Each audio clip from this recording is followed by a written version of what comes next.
everyone, welcome back to the channel. Can you see that? Those are the high-rise buildings of Panama. Yes, we are here in Panama, and right now we are staying here at Rio. So for today's video, I'm going to tour you around the hotel. I'm going to show you the common areas and the room where we're staying.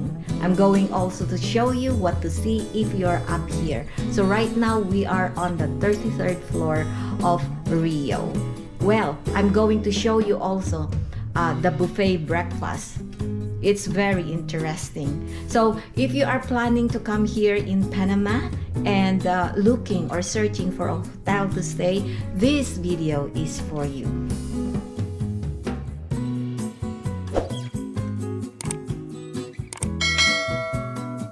So I'm going to tour you around this hotel. Actually, this hotel is located in the business area of Panama and along the Calle 50.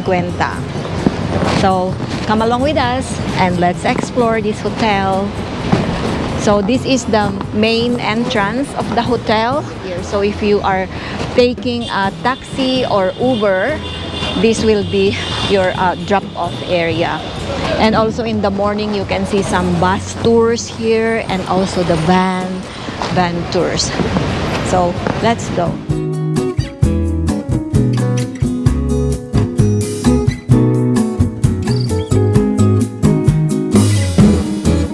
Here, as you can see, there is a revolving door here. It's really nice. The hotel's main lobby is impressively spacious, featuring elegant wall lamps, real plants, a stunning chandelier at the center, and a water fountain beneath it that adds a touch of serenity. It's a welcoming and comfortable space, perfect for waiting for your ride or relaxing during check-in.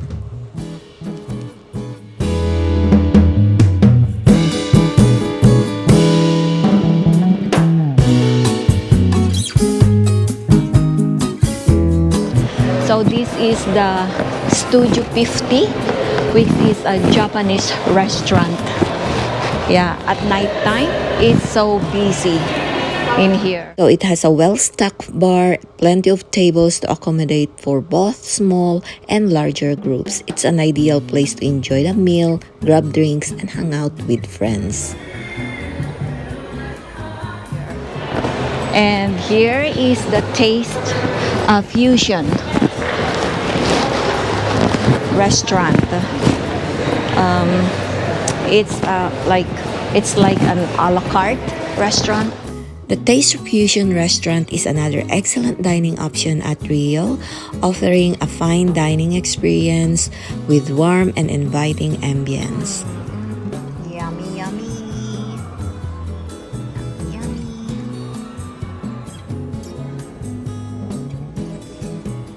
So, I'm already addicted with piña colada. How about you? Same. Yeah, same thing. My favorite drink. Yeah. And we'll continue. So here on that side is the transportation service. That part is the transportation service, and this one is where you will register. That's the registration area. Staff here are incredibly kind and accommodating. Although check-in is officially at 3 p.m., they graciously allowed us to check in at 11 a.m. with no extra fee. Thank you so much, especially to Laura, for the exceptional hospitality.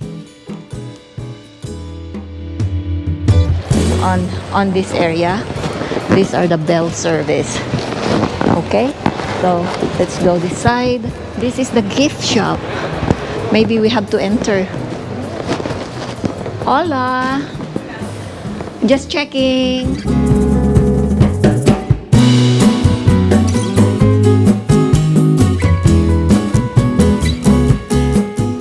How are you? ¿Cómo está? ¿Todo bien? Muy bien, muy bien. Poquito Spanish. Yeah, so there are lots of stuff here that you can buy as well. Let me check. How much is this one? This one is 18. So I bought $5 in Caja. Na? Casca Viejo. So it's cheaper if you will go there, guys. How about this one? This one is, yeah, it's the same. So it's super expensive. Okay, lots of souvenirs here. Oh, this one is nice. What is this building? Office, only office. Oh, it's only, oh, it's not a hotel? No. Oh, okay. Panama. What's the name? Okay. Gracias. Gracias. So here you can see also this is a 24-hour shop, and also there are some stuff that you can buy like snacks, drinks, coffee, bread. It's really nice. And the name is Capital Takeaway. Here on this side is the Arts Restaurant. This is not an all-inclusive hotel, however, breakfast buffet is included with the stay. So breakfast is served from 6:30 a.m. to 10 a.m. and there are plenty of food choices available. So there's something for everyone to enjoy. We really love the variety and the quality of the food. Overall, I would definitely rate it 10 over 10.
Guacamole, the pico de gallo, and sour cream, tacos, actually, cheese,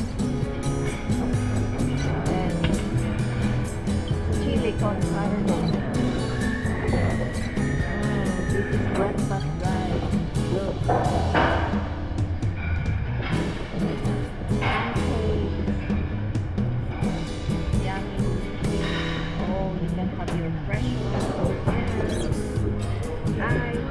yes, this one. Yeah, don't worry.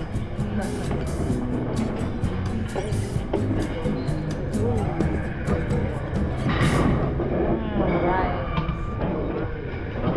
This. Oh, what is that? Sweet potato. Meatballs. There are lots. It's just oh really? Is it delicious? And fresh egg there again. Omelette.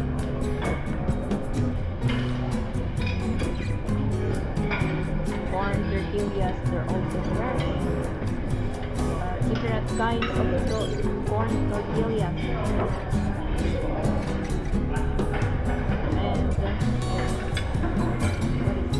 Oh, quinoa, ensalada, quinoa salad. So that's it. You can have your cook.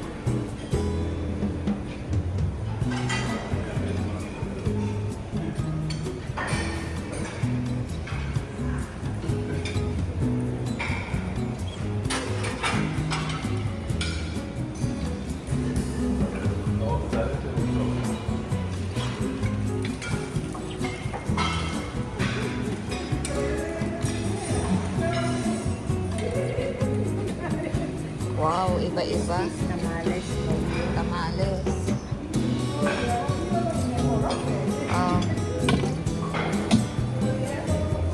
Did you get your soup, your favorite soup.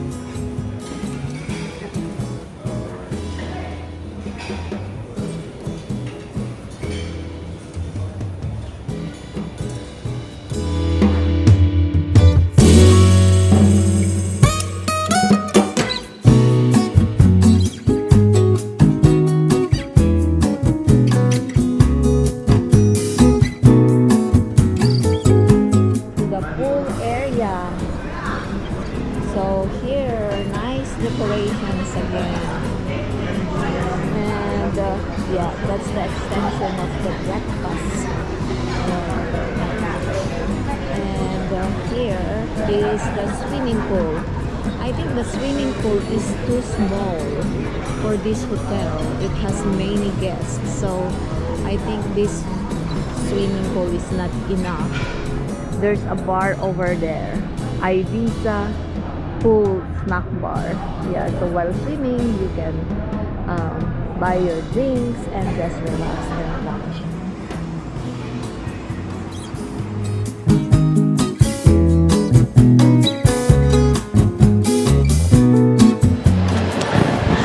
I like this area. The signature mirror of Rio. Can you see that?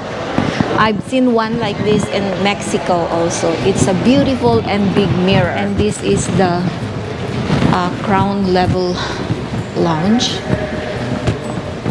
This is the business area or center, but it's always closed, so I don't know.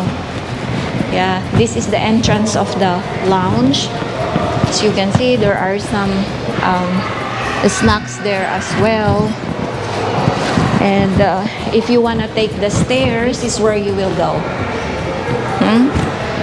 And this is the washroom here on the first level. It's really nice. Hold on, let me check.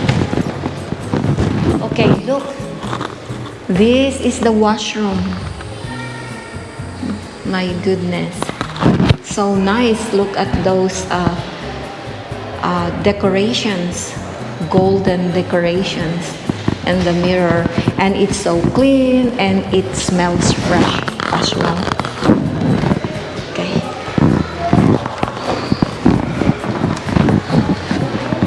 And that's for the male one, male washroom. And here's the elevator going up. These are the elevators. Each one is designated for specific floors, so you can check the display at the top of the elevators to find the one that goes to your level. So for us, we're going to 33rd floor, so it's on the left side. So you have to tap and then press. That's how it is. We are at the 33rd floor. This is where our room is. We are in room 3316. We are at the executive area. Yeah, we are in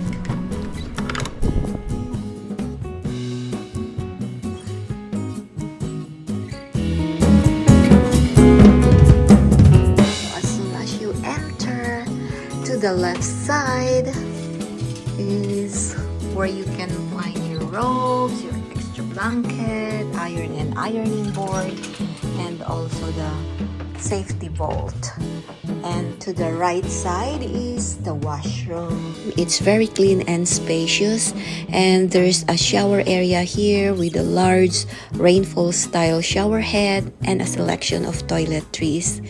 And also here's the toilet. It's clean as well, and the vanity that features double sink and each with its own mirror, making it convenient for two people to use at the same time.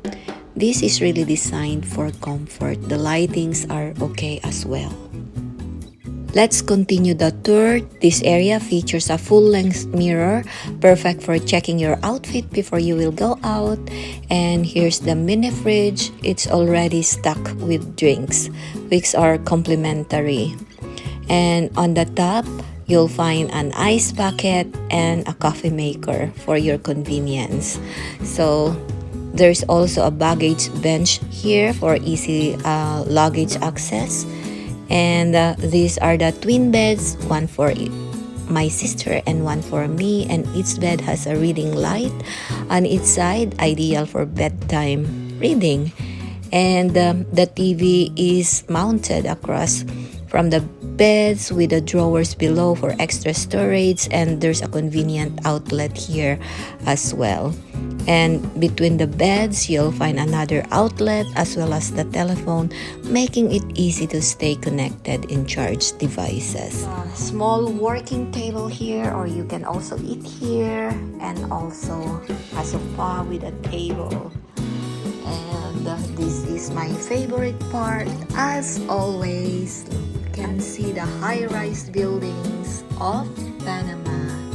Actually, on the other side, you can see the unique buildings as well. And I'm going to show it to you later, guys. Look at that beautiful view. Wonderful. You can even see the ocean over there, or the bay. Nice. It's overwhelming. Wow. And that's the swimming pool over there. Let me see that one. That's on the main floor. Wow, beautiful. I love Rio.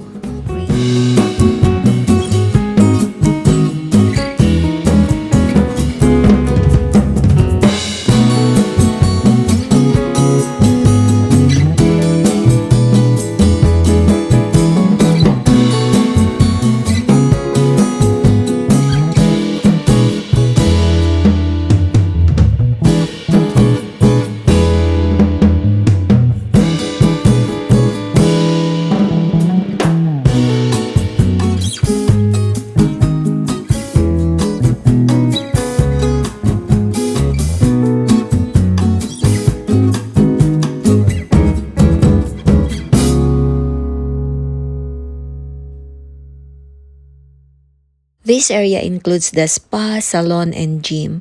Considering the size of the hotel and the number of the guests, the space feels somewhat limited, but it is very clean and offers a relaxing atmosphere.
The hotel has several function halls, and this is one of them.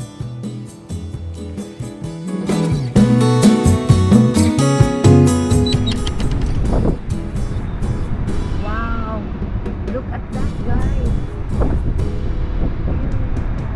What a wonderful view from here.